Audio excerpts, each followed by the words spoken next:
төрийн хөрөнгө оруулалтын үүнээс одоо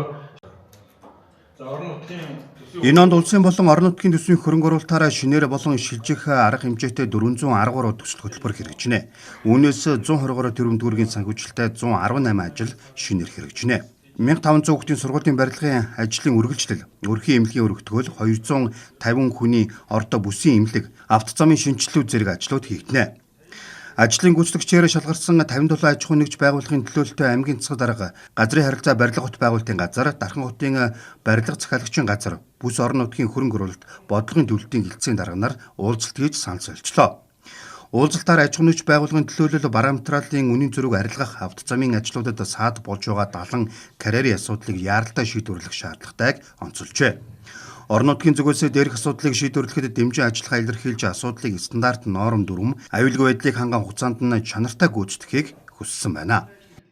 2026 онд хэрэгжих туслаар хэмжээнүүд улсын төсөв болон орон нутгийн төсөв хөрөнгө оруулалтын туслаар хэмжээний талаар гүйцэтгэр шалгасан аж ахуй нэгж байгуулалттай бид нар уулзалт зохион байгуулж байна.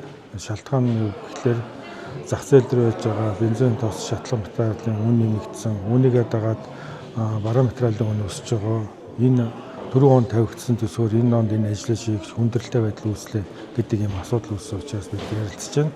Ер нь бол Дархан аймагт нийтдээ шилжих хөрөнгө оруулалттайгаа нийлээд 400 гаруй туслаар хэмжээ хэрэгжинэ. Үүний одоо 123 туслаар хэмжээ нь шинээр энэ онд одоо хэрэгжихээр байна.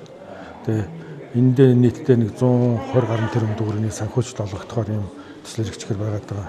Тэгээ энэ хүмүүсийн хэлээд байгаа энэ бодиттой энэ асуудлыг хэрхэн яаж шийдэх вэ гэдэг талаар хэлцэж, за мөн одоо 4 он тэгсэн хөрөнгө оруулалтын ажил зарим нь одоо жишээлх юм бол зам дээр замын бодор одоо боторж улсан юм асуудал яригдж байна. Энийг хэрхэн сайжруулах вэ?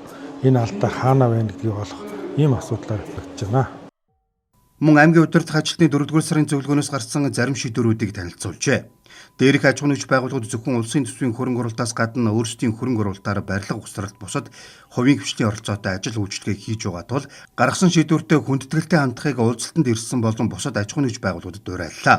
Дархан хотод шинээр 16 давхар барих барилгын зөвшөөрлийг түр хугацаанд хязгаарласан байна. Учир нь автомашины зогсоол ногоон байгууламжийг шийдэхгүйгээр олон орчин суугчтай байр барьж байгаа нь зохимжгүй гэжээ. Мөн тухайн барилга усралтын компани барилгынхаа 50%-ийг бариагүй тохиолдолд иргэдээс захиалга авахгүй байх. Суурь ажлыг эхлүүлж иргэдээс урьдчилгаа төлбөр авч баригдаагүй хуулийн байгууллагад шалгагдаж байгаа 2-3 барилга бий гэдгийг тодтогсон байна.